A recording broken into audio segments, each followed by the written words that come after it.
Hello, this is ppooll. It used to be called Loop, and maybe you know it as that. It's a digital signal processing environment for Mac's MSP. Originally developed as a simple live looping system, ppooll has expanded over many years into a versatile, fully customizable toolkit for audio manipulation, granular synthesis, live improvisation, modular networking, ambisonics, and more. It can help you process signals and data in creative, dynamic, and intuitive ways.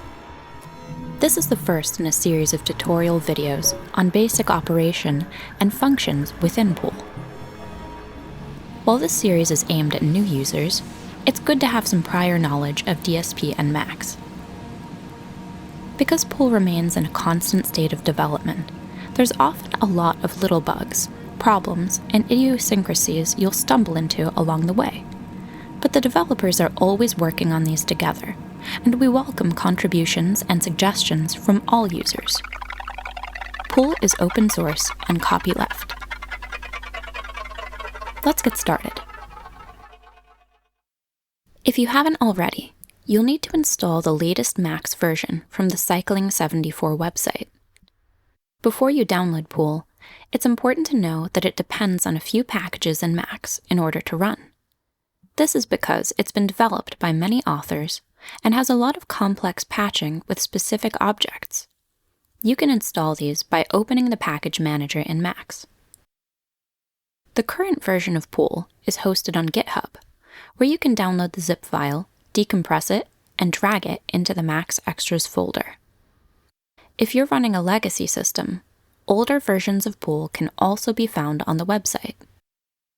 Before we begin, check your DSP settings in Macs, where you can configure your audio input and output to work correctly.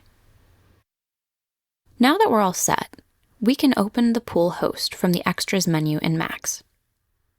Host is the central control panel. Here you'll find things like the master volume, act menu, record functions, and save and load functions. Let's switch on the audio and configure ppooll to work with only 2 channels.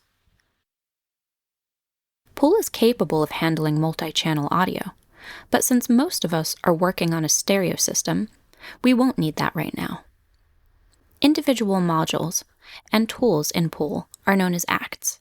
Let's load an act from the act menu. The sinus act reproduces a simple sine wave. We can hear it by turning up the volume in the blues section, known as LL Blues. LL Blues is the routing system for ppooll.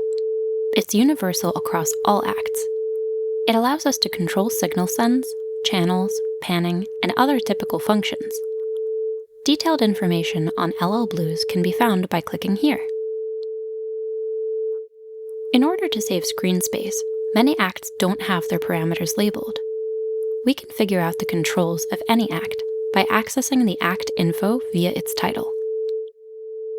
You can also find basic information about each act in the act overview. Okay, let's send the sine wave to a simple reverb. First, we need to select the destination for the signal, and then we can send the signal via the mix slider. Gverb is now receiving a live audio signal from the sinus act. You can repeat this process and introduce other acts into our environment, allowing you to create a signal chain. It's similar to connecting guitar effects pedals in series. We'll cover advanced routing and processing in the next video, but for now, let's look at other basic functions of ppooll. Each act has a grid, allowing you to save and recall presets.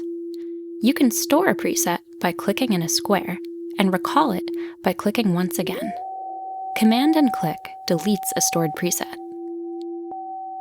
A useful function for live improvisation, ramp times permit gradual adjustments to parameters. This allows us to interpolate between presets too. Let's store some presets in sinus and increase the ramp time of the presets. And listen as a gradual adjustment of parameters takes place.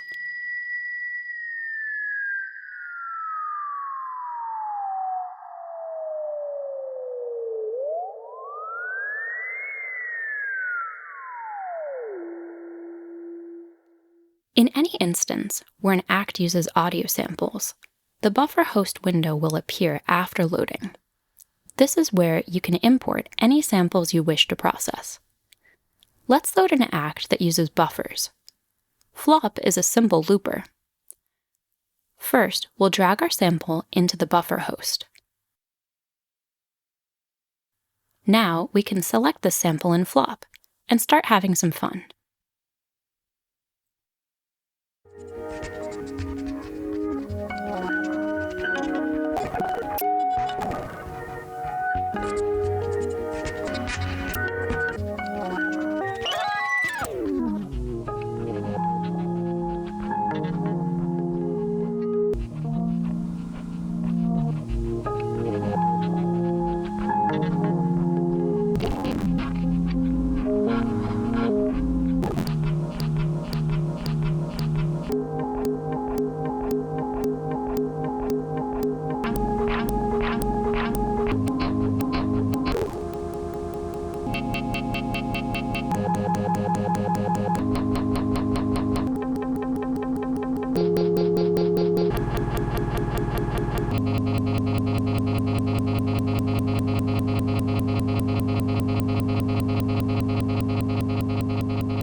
There's various options for recording audio in Pooll. The most simple method is pressing record in host.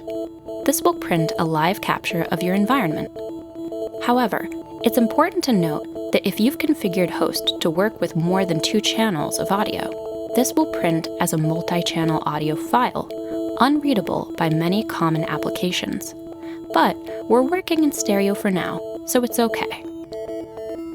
You can define the folder where Pooll prints the audio track to in the Preferences panel in Host. We can save our current environment by accessing the drop-down menu for environments and selecting Write. If you're working with buffers and presets, it's important to save individual states of acts too, in order for Pooll to recall correctly. We can do this by clicking the title of any open act. In the next video, we'll cover signal processing techniques, troubleshooting, advanced techniques, and more. In the meantime, if you have any questions, join our Discord server via the link in the description.